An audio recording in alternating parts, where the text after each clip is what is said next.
We are back. This is Ryan Moon on Parlay News, where we are covering the hottest sports prediction markets on Kalshi this week. Our show today is about how Sam Darnold's oblique injury is shaking up Super Bowl 60 betting, with sharp money hammering the under 45.5 total. Can a former Jets washout turned game manager actually silence 120 million doubters and cement the greatest redemption arc in modern NFL history? Or is Seattle's defense about to write the cruelest ending imaginable? Because here's what nobody's talking about while they're busy crowning Sam Darnold. The man can barely rotate his torso right now. Wednesday's injury report had him limited with an oblique strain. That's not a hangnail. That's the difference between stepping into a 40-yard rope and floating a wounded duck that gets picked off by a ball-hawking secondary that allowed 17.2 points per game all season. And yet Seattle's sitting at 69 cents on Kalshi. Nearly 26 million contracts traded on them winning Super Bowl 60.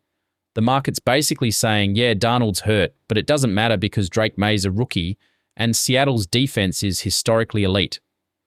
Which would be a perfectly reasonable take if we weren't watching 69% of the smart money, the actual dollars, not the ticket count, absolutely hammering the under 45.5. That's your first clue. This game isn't what the public thinks it is. Let me paint you the real picture here. Seattle built the #1 scoring defense in football by making quarterbacks miserable. They drop 8 defenders, force checkdowns, and turn games into 13-possession slogs where every drive feels like pushing a boulder uphill. They don't gamble. They don't blitz themselves into trouble. They just suffocate you with consistency until you make the mistake that ends your season. And on the other side, New England wasn't supposed to be here. They were projected to win 6 games. Mike Vrabel's in his first year as head coach. Drake Maye threw multiple interceptions in the divisional round against Houston, but also dropped 3 touchdowns when it mattered. This is a team that wins by forcing turnovers at exactly the wrong time for their opponents and riding a rookie quarterback's arm talent in moments of chaos. So you've got Seattle's elite defense versus Maye's inexperience in the biggest spotlight of his life. And the narrative everyone's pushing is defensive slugfest, Seattle wins ugly.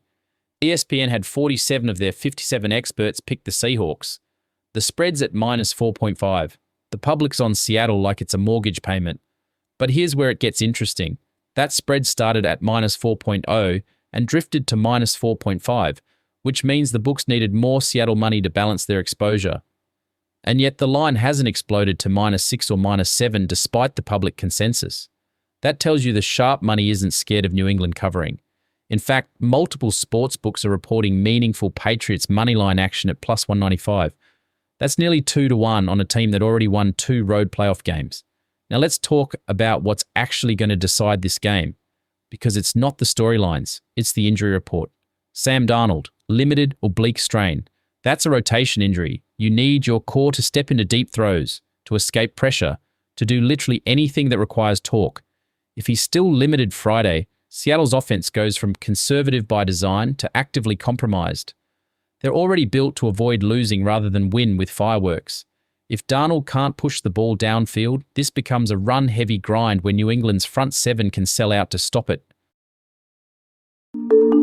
Building a new product? Temez Labs takes you from napkin sketch to the App Store. Trusted by Fortune 500s for quality, security, and speed. Book your free strategy session at temez.ai. On the flip side, New England's got Robert Spillane not practicing with an ankle injury. He's their middle-of-the-field coverage linebacker. If he can't go, Seattle's play-action game and tight end usage becomes way more effective. That's a live variable for the total. Spillane out means more Seattle scoring opportunities, which pushes the game toward the over. But here's the thing. Even with Spillane potentially out, 69% of the actual money, not the casual fan tickets, the real dollars, is on the under 45.5. That's sharp money saying, we don't care about the Super Bowl offensive explosion narrative. We're betting on Seattle's 17.2 points allowed per game and Darnold's oblique limiting their ceiling. And I think they're right. Because let's game this out. If Seattle wins 24-17, that's 41 total points. Under cashes comfortably. If it's 20-13, that's 33. If it's 27-20, that's 47 barely over. And only if Seattle's offense is fully functional. The only way the over hits cleanly is if this turns into a shootout, and nothing about either team's identity suggests that's happening. New England scored 28 against Houston, but they also threw multiple picks. Seattle's not Houston's defense. Now, the contrarian play that's actually interesting? Patriots plus 4.5.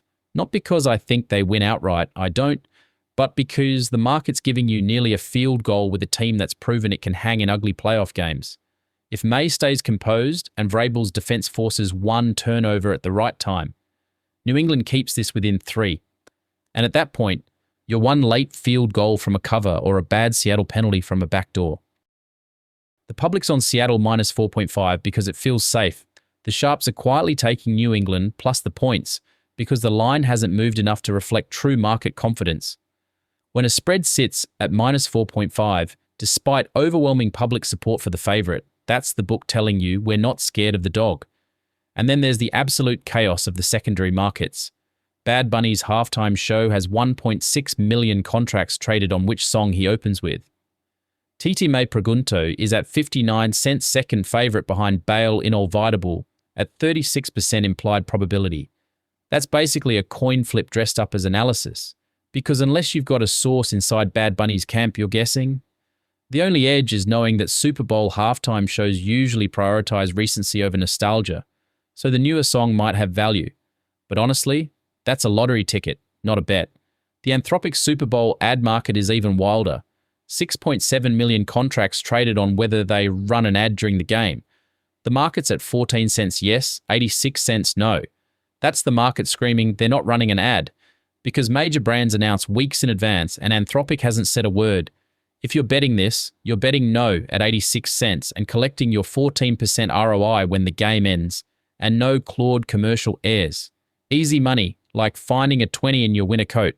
But the real money, the actual value is in that Super Bowl total. Under 45.5, sharp money's already there. Darnold's oblique is a live concern. Seattle's defense is historically elite. New England's offense is opportunistic but not explosive. The weather at Levi's Stadium is supposed to be clear, so no wind variable to worry about. This has all the makings of a 24-17, 2013, 27-20 type game. Low possession, grinded out football where every drive matters and neither team can afford mistakes. Oh, hey friend, do you like what you're hearing? Now you can have a ridiculously amazing podcast too. Check out holler.studio to get yourself one today. And if you believe in Maye's arm talent and Vrabel's ability to scheme up 1 or 2 turnovers, Patriots plus 4.5 is a live dog. The public's fading them because rookie quarterback in the Super Bowl sounds like a disaster waiting to happen. But Maye already threw 3 touchdowns in a hostile playoff environment against Houston. He's not scared. And Seattle's offense being limited by Darnold's oblique means they might not be able to pull away even if they're the better team. So here's the answer to the question I opened with. Can Sam Darnold complete the greatest redemption arc in modern NFL history? Yeah, probably. Seattle's defense is too good, and the market's not wrong at 69 cents. But the way he does it won't be heroic. It'll be a 23-17 slog where he manages the game, avoids the killer mistake, and lets his defense suffocate Drake Maye into 3 or 4 punts, and maybe a pick. The redemption arc gets written, but it's written in 12-point font on a medical report that says oblique limited participation. And for us, we're betting the under, taking a small flyer on New England plus the points, and watching 120 million people crown a game manager while the Sharps quietly collect on a defensive masterpiece that never threatened to hit 46 points. Thanks for listening to Parlay News. You can support our podcast by following the show, rating it 5 stars, and telling your friends. Remember, the content on this podcast is for entertainment and educational purposes only, and do not constitute financial advice. Prediction markets are extremely risky, and you should never play with more money than you are willing to lose. Always do your own research. Catch you on the flip.